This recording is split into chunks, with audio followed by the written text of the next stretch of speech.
So today I'll be talking about motherhood also, but a different version of it. This is what I really want to talk about is what mothers really don't talk about, what people don't always talk about.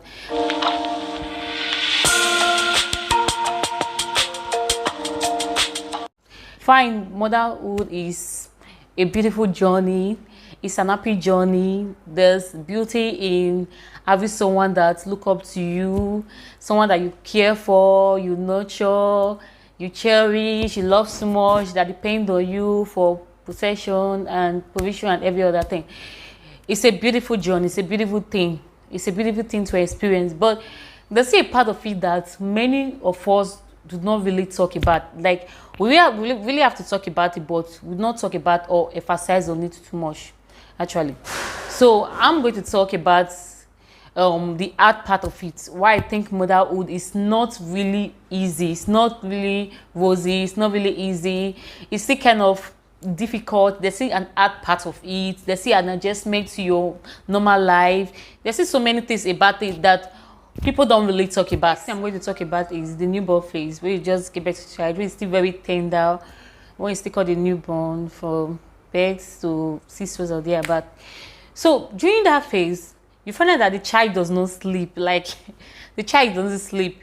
Like the child is very much awake at night. When you are supposed to be asleep, you won't be asleep because your child is awake. It's not sleeping. It's either it's crying or doing some other things. And trust me, it's frustrating when the child is crying.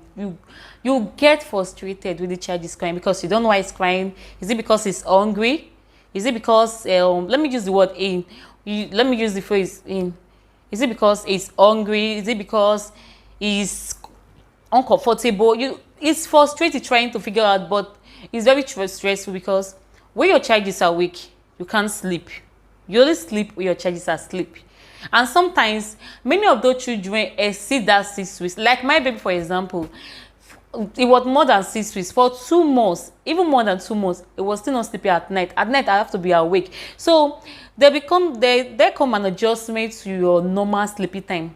So even when you started sleeping at night, I find it difficult to sleep at night because I have to look for a way to adjust. This is someone that's 10 o'clock. I'm already sleepy, but sometimes I have to be awake till 2 a.m., 3 a.m. So when 12 a.m. come, I find it difficult to sleep. Sometimes I'm not able to find sleep. I try my best possible to sleep, but it doesn't come. So in that stage, you don't decide where to sleep. In fact, the child decide where you should be sleeping. You don't decide where you are going to sleep. So you can only sleep when the child is asleep. So you must be awake when the child is awake because it need attention. They normally cry that period a lot, and you can't even tell why they are crying. Sometimes you give them food. After taking the food, they still cry. Sometimes you give them food, they won't take the food, but the cry is just too much. So that part of it is draining. It's very stressful because imagine someone that is going through stress of the day, doing this and that, and at night that you're supposed to sleep, relax, to continue the whole stress for the next day. Then you can't relax because your baby is awake. Your baby refuses to sleep. And you have to be awake to watch over your baby that refuses to sleep. So that part of it, like, that's the worst, like, let me say the worst experience, having to be awake even when my eyes are heavy. I really want to sleep. It's telling all over me like I really need this sleep, but I can't just take that sleep because my baby, the guy, he refuses to sleep, so there's no way I'm going to sleep. I have to watch over him. So that part of it is like the most stressful part of it for me. The most stressful. Then I really want to talk about breastfeeding. Breastfeeding, you know, normal the doctor will advise you to breastfeed or do baby friendly for your baby till 6 months old. Trust me, breastfeeding is not really easy. It's still kind of stressful kind of way. And the funny thing is that when your baby is used to you breastfeeding him, he find it difficult to start taking bottle. You can tell the difference between the tip of a bottle and your nipple. Like my baby, for example, at first I was breastfeeding him, but I felt it's not enough because he made child, so I felt it was not enough for him. So I decided to add bottle milk to it, to add milk to it, to start the bottle feeding him. But he refused to take because he can tell the difference between my nipple and the tip of the bottle. So whenever I try to bottle feed him, he refused to take. So I have to stop bottle feeding and continue breastfeeding him. So it was draining for me because I have to eat a lot, like all the time eating, because anything that I eat is for me and my baby. So I started eating a lot, and which started making me gain weight, which I didn't really like. So I have to do it. There's nothing I can do about that. So sometimes when you are even tired of breastfeeding, you want to start bottle feeding. You can't, because your baby does not want it, and the baby have to eat. You have to feed your baby. You can't deny that. This is right, actually. So you have no other choice than to continue to breastfeed him. Actually, if you are someone that don't have help, you don't have anyone around you around to assist you, find out that breastfeeding will be kind of energy draining, because your child always have to be with you. And based on the fact that is breast milk they are taking, like they always want to eat all the time, so you always have to be breastfeeding them. The child always have to be around you, always with you. Anything you go, anything you want to do, you always take the child with you anywhere you go. When you go outside, like you are always watching the time, trust me. So when my mother was around, when she was around, I have to leave. If I'm to go, like I want to go to the market or get something, I have to check the time. I don't exceed 30 minutes, because I know this boy wants to take the breast. I don't exceed 30 minutes. I have to really do whatever I want to do, then rush back home. I'm always on the time. I'm always checking the time, because when the little man start crying for breast milk, it's not going to be nice at all. Another part I will talk about is washing. You always have to wash his clothes. You know, this period where you have a baby, you always put your babies first before you. Like, your baby's your priority, your babies come first. Like, I don't even think about me, it's my baby. So before I get something for myself, I have to get enough for the baby. Sometimes I go to the market, like I want to get something for myself, but I end up buying for the baby and not buying for myself. So that's how it is. But I'm going to talk about washing baby clothes. So you always have to be washing his clothes. Sometimes the baby can wear up to 5 clothes a day, because baby they spit a lot. Some they throw up, they spit. So once he has spit on that cloth, is soaked, or they have throw up on that cloth, you have to change it immediately. Change their clothes, wear them another clothes. And you can do that up to 3 times or 4 times or 5 times a day. So just calculate it. If you are washing like 5 clothes every day, by 5 days, or let me say 4 days, you have 20 dirty clothes that are piled up for you to wash. So you have to wash baby clothes often, like very soon. It's not what you leave to the end of the week.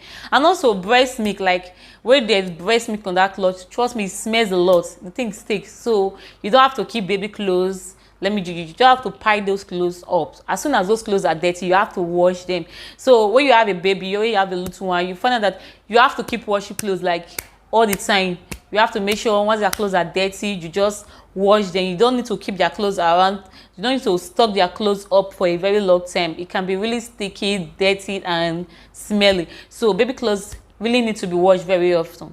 I'm going to talk about there is a whole adjustment to your whole life, like a lot of changes. You want to go out? No, there are changes. You can't go out anytime you want. You want to go out, you have to consider the weather. If it's cold, if it's too cold, if it's too sunny, it will be too harsh for your baby, especially when they are still small. So you don't just go out because you want to go out. Before you go out, you have to consider your baby. You have to think about the weather, if it's fair enough, because why everything about your life, like what I'm saying right now, is that everything about your life is changing. There is a full adjustment. There's an all-round adjustment to anything that has to do with you. So before you go out, you have to check the weather. You have to make sure you put into the baby's bag enough clothes, because the weather can change. The weather might be friendly, but when you're outside, when you're already gone out, it might start raining, it might get cold. The weather might be cold, but out there, when you're outside already, it might get too hot. So you need to put enough clothes. You need to put the sweater, the singlet, all type, in case it gets cold or it gets too hot. And also, while going out, you have to take extra diaper, food, and everything that you need. So you have to always check your list. Make sure you are not missing out anything. You have to check. There are many times that I forget stuff that I'm supposed to take with me. You get, sometimes I forget to take extra diaper. So I have to I don't have to buy over there, so you don't spend money to buy things that you already have at home. Sometimes instead of, maybe I have a packet, I'll say, okay, I don't want to buy extra, let me just buy one of you. So it become more expensive. So you don't spend money buying unnecessary things that you don't necessarily need or you already have at home.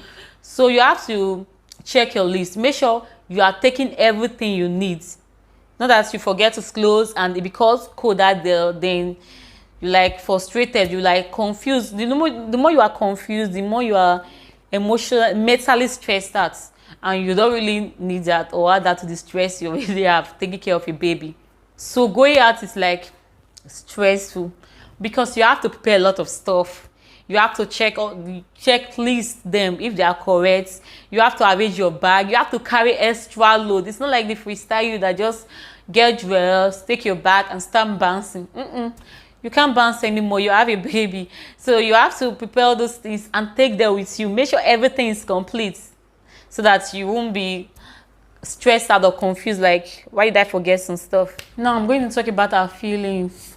Sometimes you experience this mood swing, like you're in this mood, you don't want any noise, you don't want any disturbance, you just want, it's like that. It doesn't come very often, but it happens to people. It happens to a lot of people that sometimes you just want to be alone, and sometimes you don't want any noise, you just want to sleep, you just want this kind of quietness. But your baby will allow that, because when you want that is when it will start crying. Like, it's frustrating, but what to do? It has been like that for me. Sometimes I just want to relax, sometimes I just want everywhere to be quiet, sometimes I just want to take some time, listen to myself, meditate, talk to myself, communicate to myself. But at that moment my baby will start crying, so it's like I'll just become frustrated. Like, I don't know what to do at that moment.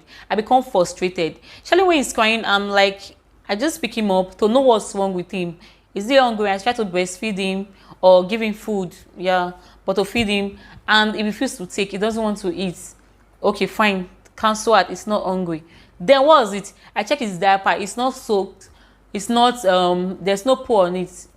Then what's the problem? Then in fact, like, the problem actually is trying to figure out what the issue is. Why is your baby crying? Like, why is he crying? What's the issue? What's the cause of it? But you are unable to figure it out. So sometimes I just carry him, I start singing for him, playing with him. But sometimes he solve it, sometimes he doesn't solve it. Sometimes I'll find out that he wants to sleep, but you just have to cry to be able to sleep. So after allowing to cry for a while, I don't allow him to cry, but I'll still carry him, be play with him and other things, but they'll still be crying. After a while, you just start sleeping. So the thing is that you want to sleep, but you want to cry, so you have to cry to sleep. So that's actually the issue.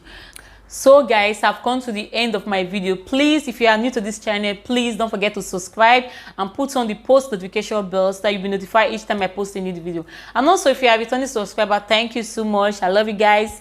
And please don't forget to like, share, and also comment on this video. See you guys in my next video. Bye.